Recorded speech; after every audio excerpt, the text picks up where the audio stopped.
ഇത് ലക്ഷ്മി പാലക്കാട് ജില്ലയിലെ ചെറിയൊരു ഗ്രാമത്തിൽ ജനിച്ചു വളർന്ന പെൺകുട്ടി. ചെറുപ്പം മുതൽ അവളുടെ വലിയൊരാഗ്രഹം സംഗീതം മാത്രമായിരുന്നു. പറമ്പിലെ അമ്പലത്തിൽ കീഴിലിരുന്ന് അവൾ പാടുമ്പോൾ ചുറ്റും കൂടിയിരുന്നവർ പറയും, ഈ കുട്ടിക്ക് വലിയൊരു ഭാവിയുണ്ട്. ഒരു ദിവസം റേഡിയോയിൽ ഇവളുടെ ശബ്ദം കേൾക്കാം. അവളുടെ മനസ്സിൽ നിറഞ്ഞിരുന്ന ഒരൊറ്റ സ്വപ്നം വലിയൊരു പാട്ടുകാരിയായി ലോകം അറിയുക എന്ന് മാത്രമായിരുന്നു. ലക്ഷ്മി 5-ാം വയസ്സ് മുതൽ അമ്മ പാടിക്കൊടുക്കുമ്പോൾ തന്നെ സംഗീതത്തിന്റെ മധുരം മനസ്സിൽ പിടിച്ചു. അമ്മയുടെ പാട്ട് കേട്ട് അവൾ ചെറു ശബ്ദത്തിൽ ചേർന്നു പാടും. സ്കൂളിൽ നടന്ന ഗാനമേളയിൽ ആദ്യം പാടുമ്പോൾ തന്നെ അവളുടെ ചെറുസ്വരം എല്ലാവരുടെയും മനസ്സിൽ ഇടം നേടി. സംഗീതത്തെ ജീവന തുല്യം സ്നേഹിച്ച പെൺകുട്ടി. പക്ഷേ വിധി മറ്റൊന്നായിരുന്നു. ദാരിദ്ര്യം മൂലം 17-ാം വയസ്സിൽ തന്നെ വിവാഹം കഴിക്കേണ്ടി വന്നു. ഭർത്താവ് സത്യസന്ധനായിരുന്നുവെങ്കിലും സംഗീതത്തോട് ഒരിക്കൽ പോലും താല്പര്യമുണ്ടായിരുന്നില്ല. പാട്ടുകൊണ്ട് വയറു നിറയുമോ, നീ അടുക്കള നോക്കിയാൽ മതി എന്ന് ലക്ഷ്മിയോട് പറഞ്ഞു.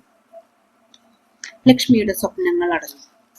എന്നാൽ രാത്രികളിൽ കുഞ്ഞുവിളക്ക് തെളിയിച്ചുകൊണ്ട് അവൾ ഒറ്റയ്ക്ക് പാടാതെ ഇരിക്കാൻ ശ്രമിച്ചിട്ടുണ്ട്. വേദന നിറഞ്ഞ ഗാനങ്ങൾ അവളുടെ മനസ്സിൽ വിങ്ങലായി നിന്നു. തനിക്ക് എന്നെങ്കിലും ഒരു പാട്ടുകാരിയാകാൻ പറ്റുമെന്ന് അപ്പോഴും അവൾ പ്രതീക്ഷിച്ചിരുന്നു. ആരുമില്ലാത്ത സമയങ്ങളിൽ അവൾ ആ വീട്ടിലിരുന്ന് പതുക്കെ പാടി. അങ്ങനെ വർഷങ്ങൾ കഴിഞ്ഞപ്പോൾ അവൾക്കൊരു മകൻ പിറന്നു. അർജുൻ എന്ന് പേരിട്ട് ആ മകനെ അവൾ വളർത്തി. എന്നാൽ അപ്പോഴും ഗതി അവൾക്ക് എതിരായി വന്നു. അസുഖബാധിതനായി അവളുടെ ഭർത്താവ് മരിച്ചു. ഇതവൾക്ക് താങ്ങാൻ പറ്റുന്നതിന് അപ്പുറമായിരുന്നു. താൻ ഈ ലോകത്ത് ഒറ്റയ്ക്കായി എന്ന് അവൾക്ക് തോന്നി. ലോകം മുഴുവൻ അവൾക്ക് ഭാരമായി വീണു. താൻ ഇനി എങ്ങനെ തന്റെ മകനെ വളർത്തും? ഒടുവിൽ അവൾ തീരുമാനിച്ചു, എന്റെ മകന് വേണ്ടി ഞാൻ ജീവിതകാലം മുഴുവൻ അധ്വാനിക്കും. അവനെ നല്ലതുപോലെ വളർത്താമെന്ന് തീരുമാനിച്ചു. അങ്ങനെ പുലർച്ചെ വയലുകളിൽ കൂലി, ഉച്ചയ്ക്ക് വീടുകളിൽ ജോലി, രാത്രി മറ്റുള്ളവരുടെ അടുക്കളയിൽ കഞ്ഞി പാചകം. സ്വന്തം വയറു വിശന്നാലും മകനെ പട്ടിണിക്ക് ഇതുവരെ ഇട്ടിട്ടില്ല അവൾ. അവളുടെ കയ്യിലെ പൊട്ടിയ വിരലുകളും പൊള്ളലേറ്റ കൈപ്പത്തികളും എല്ലാം മകന്റെ ഭാവിക്കുള്ള പടവുകളായിരുന്നു. അങ്ങനെ ദിവസങ്ങൾ കഴിഞ്ഞു. ഒരു ദിവസം അവളുടെ അടുത്ത സുഹൃത്തായി നന്ദിത അവളുടെ വീട്ടിലേക്ക് വന്നു. ശേഷം ലക്ഷ്മിയോട് ചോദിച്ചു, എന്റെ നാട്ടിൽ വലിയൊരു സംഗീത മത്സരം നടക്കുന്നുണ്ട്. വലിയൊരു ഗായകൻ വിധികർത്താവായിരിക്കും. നിന്റെ ഏറ്റവും വലിയ ആഗ്രഹമല്ലേ ലോകമറിയുന്ന ഒരു പാട്ടുകാരിയാകുക എന്നുള്ളത്? നീ ആ പരിപാടിക്ക് വരണം.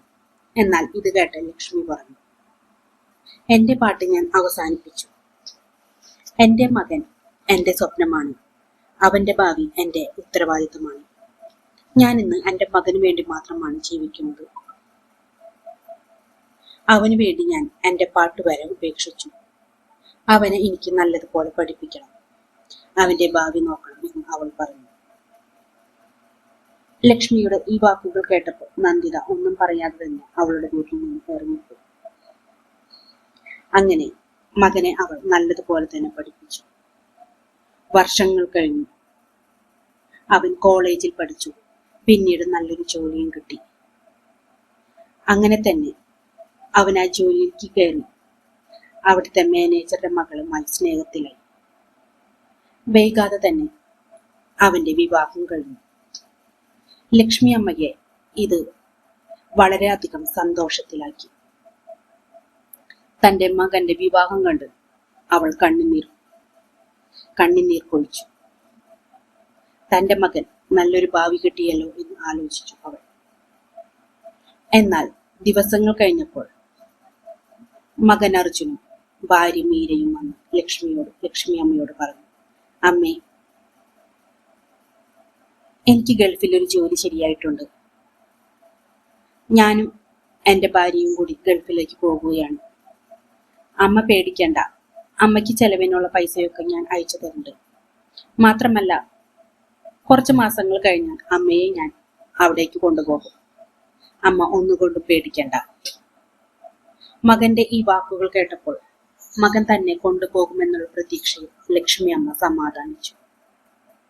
എന്നാൽ മകനും മരുമകളും അവിടെ നിന്ന് പോയപ്പോൾ ആ വീട് ശൂന്യമായി. എന്നാൽ ആദ്യമൊക്കെ മകൻ അമ്മയെ വിളിച്ചിരുന്നു. പതിയെ പതിയെ അവന്റെ വിളി ഇല്ലാതായി. എന്നാൽ ലക്ഷ്മി അമ്മ മകനെ അങ്ങോട്ട് തിരിച്ചു വിളിച്ചാൽ അവന് എടുക്കാൻ പോലും നേരമില്ലാത്ത ബിസിയായി അവൻ. ഞാൻ പിന്നെ വിളിക്കാമെന്ന് പറഞ്ഞ് അവൻ കട്ടാക്കും. എന്നാൽ മണിക്കൂറുകളോളം ലക്ഷ്മിയമ്മ ആ ഫോണും പിടിച്ച് അവിടെ ഇരിക്കും. തന്റെ മകനെങ്ങാൻ വിളിച്ചാലോ, തനിക്ക് പെട്ടെന്ന് തന്നെ എടുക്കാൻ പറ്റിയില്ലെങ്കിലോ എന്ന പ്രതീക്ഷയിൽ അവൾ ആ ഫോണും പിടിച്ച് ലക്ഷ്മിയമ്മ അവിടെ ഇരുന്നു. എന്നാൽ ഒരിക്കൽ പോലും അവൻ അമ്മയെ വിളിക്കുവാൻ തയ്യാറായില്ല. അങ്ങനെ ഓണവും വിഷുവും അമ്മയുടെ പിറന്നാളും ഒക്കെ മാറി മാറി വന്നു. എന്നാൽ ലക്ഷ്മി അമ്മയെ കാണാനും ഒരു വാക്ക് വിളിക്കുവാനും അവൻ തയ്യാറായില്ല. ഇപ്പോഴവൻ അമ്മയ്ക്ക് ചെലവിനുള്ള തുക പോലും അഴിക്കുന്നില്ല. അമ്മ ആ വീട്ടിൽ ഒറ്റയ്ക്കായി. ലക്ഷ്മി അമ്മ മനസ്സിൽ പറഞ്ഞു, എന്റെ മകന് വേണ്ടി ഞാൻ ജീവിച്ചു, അവന് വേണ്ടി എന്റെ സ്വപ്നം പോലും മാറ്റിവെച്ചു. എന്നാൽ അവനിപ്പോൾ എന്നെ കാണുന്നത് പോലും ഇഷ്ടമല്ലാതായിരിക്കുകയാണ്. ഒരു വാക്ക് പോലും അവൻ എന്നെ വിളിക്കുന്നില്ല. അവന് വേണ്ടിയാണ് ഞാൻ എന്റെ ജീവിതം വരെ കൊടുത്തത്. പക്ഷെ അവൻ ഇപ്പോൾ എന്നെ വെറുക്കുന്നു. ഇതെല്ലാം മനസ്സിലാലോചിച്ച് ഹൃദയം നുറുങ്ങുന്ന വേദനയിൽ ലക്ഷ്മിയമ്മ ആ വീട്ടിൽ കഴിഞ്ഞു. അങ്ങനെ ദിവസങ്ങൾ കഴിഞ്ഞു. ഒരു ദിവസം ഗ്രാമത്തിലെ കലാമേളയിൽ ലക്ഷ്മിയമ്മയെ പിടിച്ച് വേദിയിൽ നിർത്തി അവിടുത്തെ നാട്ടുകാർ പറഞ്ഞു ലക്ഷ്മി അമ്മോട് പാട്ടുപാടുവാൻ.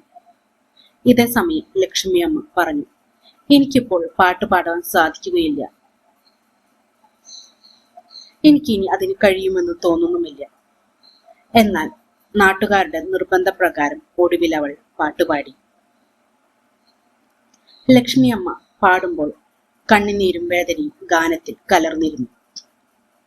മുഴുവൻ ഗ്രാമവും അതിശയത്തിൽ നിന്നുപോയി. ആ പാട്ട് വീഡിയോ ആയി പടർന്നു. ടിവികളിലും വാർത്തകളിലും ഇടം പിടിച്ചു. മകൻ രാത്രി ടിവി തുറന്നു നോക്കിയപ്പോൾ അവിടെ അമ്മ. അവന്റെ അമ്മയുടെ ശബ്ദം, ജനക്കൂട്ടത്തിന്റെ കയ്യടി. അവന്റെ ഹൃദയം ഇത് കണ്ടപ്പോൾ ഒന്ന് വിങ്ങി. എന്റെ അമ്മ, ഞാൻ ഒരിക്കൽ പോലും എന്റെ അമ്മയുടെ ഈ കഴിവുകൾ തിരിച്ചറിഞ്ഞില്ല. എന്റെ അമ്മ എനിക്ക് ലോകം മുഴുവൻ എനിക്കായി തന്നു. എന്നാൽ ഒരു വാക്കുപോലും ഞാൻ അമ്മയെ ഇതുവരെ വിളിച്ചിട്ടില്ല. ഒരു നോക്ക് പോലും എന്റെ അമ്മയെ ഞാൻ കാണുവാൻ തയ്യാറായിട്ടില്ല. എന്റെ അമ്മയെ ഞാൻ ഒറ്റപ്പെടുത്തി. ഇതെല്ലാം അവന്റെ മനസ്സിൽ പറഞ്ഞുകൊണ്ട് തന്നെ വേഗം അവൻ നാട്ടിലേക്ക് പോകുവാൻ തീരുമാനിച്ചു. അങ്ങനെ നാട്ടിലെത്തി അവൻ ലക്ഷ്മി അമ്മയുടെ വീട്ടിലെത്തിയപ്പോൾ അവിടുത്തെ വാതിൽ തുറന്നു നോക്കിയപ്പോൾ അമ്മ കിടപ്പിലായിരുന്നു, ശ്വാസം മന്ദം. ലക്ഷ്മി അമ്മ മകനെ കണ്ടപ്പോൾ ചെറുതായി ഒന്ന് ചിരിച്ചു. പിന്നീട് അവൾ ലക്ഷ്മി അമ്മ പറഞ്ഞു, ഇന്നലെ ലോകം എന്റെ പാട്ട് കേട്ടു. എനിക്കിനി ഒന്നും വേണ്ട. എന്റെ ജീവിതവും ജീവനും നീയായിരുന്നു. എനിക്ക് എന്റെ കണ്ണടയുന്നതിന് മുൻപ് നിന്നെ ഒരു നോക്ക് കാണുവാൻ സാധിച്ചല്ലോ എന്ന് പറഞ്ഞുകൊണ്ട് തന്നെ ലക്ഷ്മി അമ്മയുടെ കണ്ണുകൾ അടഞ്ഞു. ലക്ഷ്മി അമ്മ തന്റെ മകന്റെ കൈ പിടിച്ചു തന്നെ ശാന്തമായി മരിച്ചു. മകൻ പൊട്ടിക്കരഞ്ഞു. ലോകം മുഴുവൻ അവന്റെ കൈകളിൽ ഉണ്ടായിരുന്നുവെങ്കിലും അമ്മ ഇല്ലാതെ അവൻ ഒറ്റപ്പെട്ടു.